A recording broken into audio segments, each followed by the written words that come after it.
Hai, aku Trian dari podcast Your Listeners.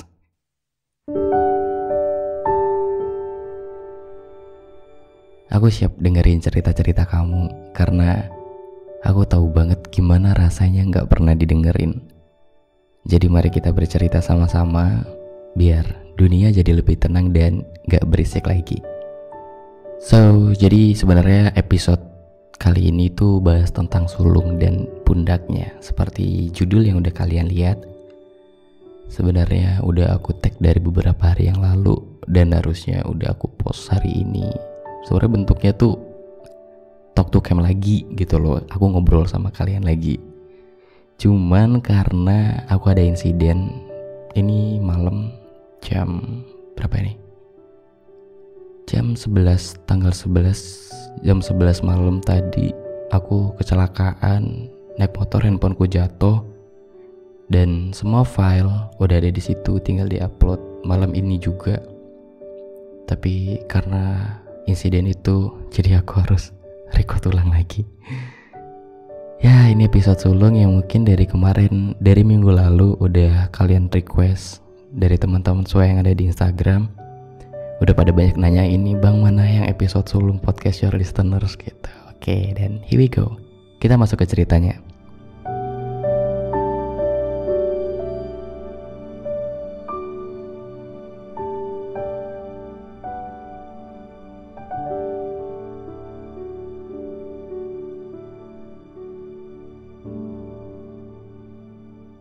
Hai Bang Trian, aku Ocha dari Malang. Sebelumnya, makasih udah hadir dalam hidup ini. Izinkan aku bercerita tentang diriku dan badai di dalamnya. Aku memberanikan diri untuk cerita di sini karena belum ada seorang pun yang tahu tentang ini. Aku hanyalah seorang sulung yang kehilangan arah semenjak akhir bulan April tahun 2022. Di mana aku kehilangan sosok segalanya dalam hidup ini. Bahkan sampai sekarang aku masih nyesal dan belum bisa nerima seutuhnya. Hal yang aku sesali sampai sekarang adalah aku gak berada di samping beliau saat tidak ada. Bahkan aku gak sempat ngerawat untuk terakhir kalinya. Sosok tersebut adalah ibuku sendiri. Ibu adalah sosok hebat yang gak bisa diungkapkan dengan kata-kata. Beliau adalah segalanya bagiku. Setelah kehilangan beliau, hidupku jadi hampa dan hilang arah. Keluarga yang utuh sekarang rapuh. Rumah yang terang sekarang jadi redup. Suasana hangatnya sekarang jadi dingin. Dulu, rumah adalah tempat untuk pulang. Tapi sekarang itu rumah jadi asing. Aku kehilangan rumah untuk sekedar singgah. Sejak saat itu keluargaku gak pernah nunjukin emosi tentang gimana rasanya sedih, gimana rasanya senang, ataupun marah. Aku bingung dengan rumahku yang sekarang. Kehilangan masa kejayaan dengan ibu itu sakit banget. Gak ada lagi tempat buat cerita, bahkan tempat buat berkeluh kesah. Aku udah lama gak dipeluk lagi sama ibu. Bahkan sampai saat ini belum ada yang bisa menggantikan pelukan ibu. Maaf ya Bu, kadang aku iri ngeliat teman-temanku yang masih bisa ngobrol dengan ibunya, mendapatkan pelukan hangat, dan punya foto keluarga bersama. Aku gak punya itu lagi. Maaf ya Bu, aku masih sering nangis tiap malam karena merindukanmu. Aku masih sering menyalahkan diri sendiri karena kehilangan dirimu. Dan sampai saat ini, aku belum sepenuhnya lapang dada atas kepergianmu. Aku tahu, semua hal yang aku lakukan itu gak bakal bikin ibu balik lagi. Tapi seenggaknya, aku pengen ibu hadir dalam mimpiku malam ini. Aku kangen banget Bu. Aku takut dewasa. Aku takut ngecewain lagi. Aku takut ibu menangis juga di sana. Tapi seenggaknya ibu sekarang udah sehat kan? Ibu udah gak sakit-sakit lagi. Aku mau bilang makasih sama semuanya, terutama sama ayah yang rela hidup sendirian dalam kesepian dan merelakan jauh dengan kedua anaknya untuk menuntut ilmu. Buat adikku yang sok kuat katanya, semangat ya dek, kamu hebat banget. Di saat orang lain merayakan ulang tahun dengan keluarganya, tapi kita cuma bisa merayakan ulang tahunmu bertiga. Selanjutnya aku juga mau bilang makasih sama Bang Trian, karena dari bukunya yang kedua, Jujur Ini Berat, telah menyelamatkan diriku. Hadirnya Bang Trian itu telah buat hidupku lebih berwarna lagi, dan membuat aku bisa jadi lebih jujur sama diri sendiri. Terus berkarya ya Bang. Terakhir, aku mau ngucapin makasih sama diri sendiri yang udah bertahan sampai saat ini. Mungkin cuman itu aja. Maaf kalau kurang bagus ceritanya. Sebenarnya masih ada yang pengen aku ceritain, cuman aku udah gak bisa cerita lagi. Makasih banyak ya Bang udah ngasih kesempatan kayak gini. Sekali lagi, makasih dan mohon maaf. Salam hangat dari Ocha. Selanjutnya cerita kedua, ini dari Lina. Aku adalah si sulung yang memikul beban segalanya. Padahal aku tuh masih punya orang tua yang lengkap. Tapi aku ngerasa dunia gak pernah berpihak ke aku. Karena semua beban hal berat di keluarga ini, rasanya cuma aku yang harus memikulnya sendirian. Kalau hal berat tentang diriku sendiri it's okay. Tapi kalau semua satu keluarga nimpahin ke aku, gimana cara aku ngadepinnya? Semua ini gara-gara ayahku milih jadi pengangguran. Jadi ya gini deh, harus bisa nanggung biaya sekolah kedua adikku, dan ibuku harus kerja. Tapi ya semuanya pas-pasan buat biaya hidup kita. Harusnya aku gak sesengsara ini. Ayahku masih ada tapi aku berasa anak yatim. Durhaka gak sih kalau benci sama ayah sendiri? Ibu tuh hebat banget, bisa ngadepin ayahku yang wataknya super duper keras. Udah pengangguran, keras kepala, sombong, dan hobinya foya-foya. Gak pernah mikirin keluarga. Kalau boleh milih, aku gak mau milih ayah kayak gitu. Aku sampai kepikiran kabur dari rumah tahu.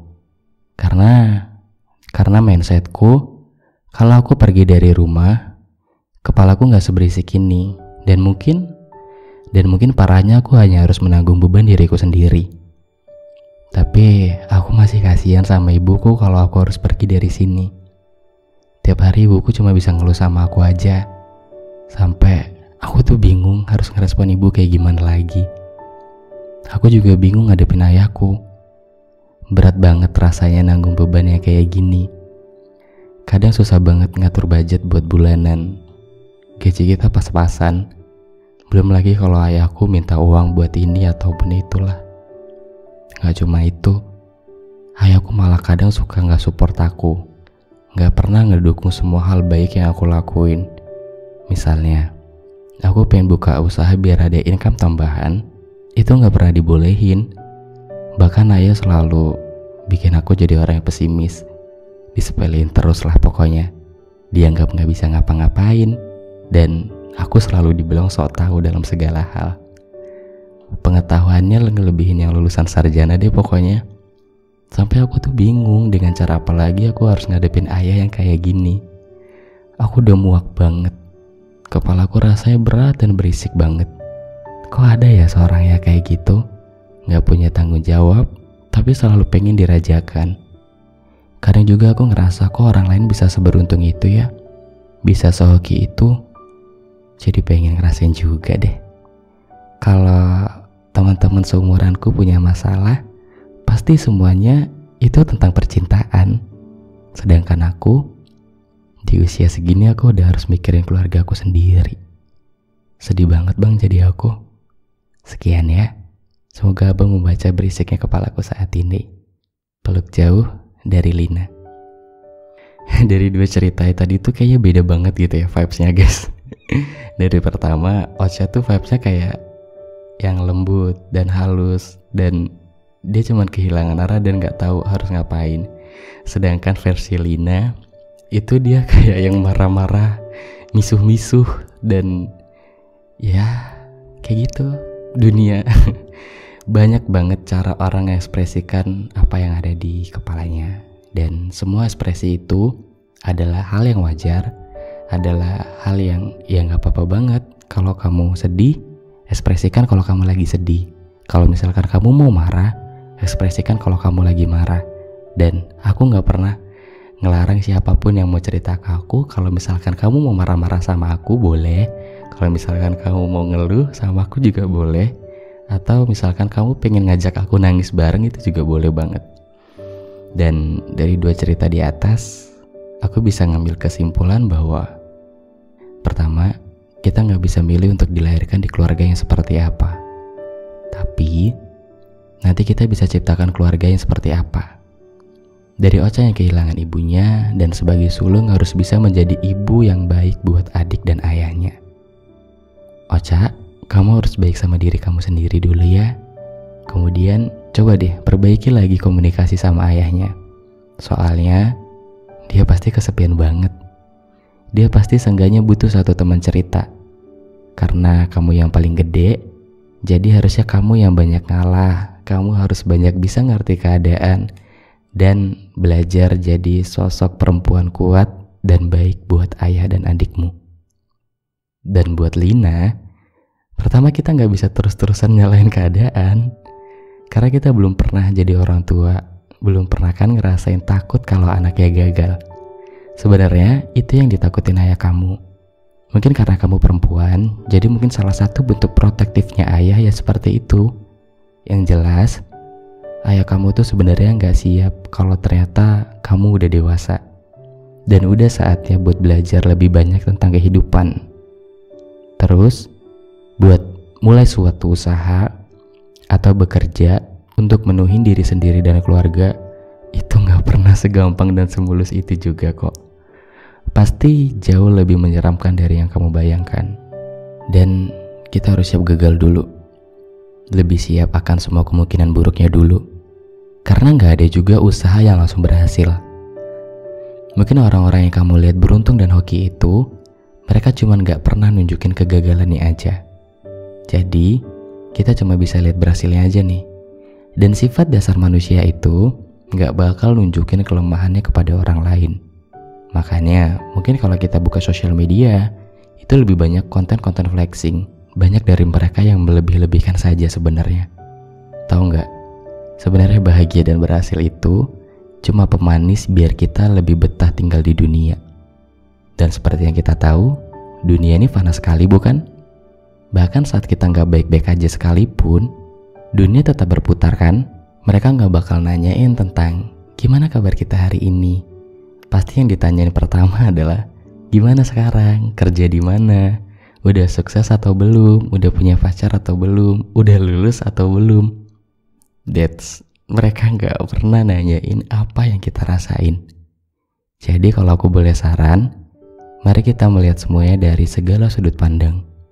Kalau kita lihat orang lain yang berhasil, harus tanamkan dalam diri kita, wah, gila dia dulu badannya sekencang apa ya? Kalau kita ngeliat orang yang lagi sedih, jangan dibandingkan atau malah disalahkan. Coba jadi pendengar yang baik, kayak yang lagi aku lakuin sekarang. Dan ternyata, kita bisa melihat semuanya dari sudut pandang yang berbeda. Itu bisa bikin kita jadi berdamai sama apa yang kita rasain. Kita bisa jadi mulai menyederhanakan hal berat sekalipun. So, mulai dari sekarang, jangan terlalu lama berkutat dengan hal negatif. Karena kadang yang nyiptain hal negatif itu masuk ke diri kita adalah dari pikiran kita sendiri. Gimana? Seru gak episode kali ini? Kita jadi punya banyak pandangan soal hidup nih. Apalagi buat kamu yang anak sulung, aku mau bilang, gak ada yang nyuruh kamu buat jadi sok kuat. Kamu boleh capek juga, dan istirahat sehari, gak bikin semuanya berantakan juga kok. Yang jelas pikiran kita jangan blunder sendiri. Karena kalau pikiran kita gak senang, pikiran kita gak fresh, itu bakal gak bawa mood kita sehari itu jadi jelek banget. So, take your time dan selamat berjuang lagi. Karena gak ada yang bakal ngasih kita uang kalau kita diem aja. By the way, thank you yang udah dengerin episode Your Listeners kali ini. Semoga banyak hal baik yang bisa kita ambil dari cerita-cerita mereka. Buat Ocha dan Lina, Makasih juga udah sharing cerita pengalaman sebagai anak sulungnya sama aku. Aku Trian, pamitan dulu. Sampai ketemu di episode Your Listener selanjutnya. Dadah.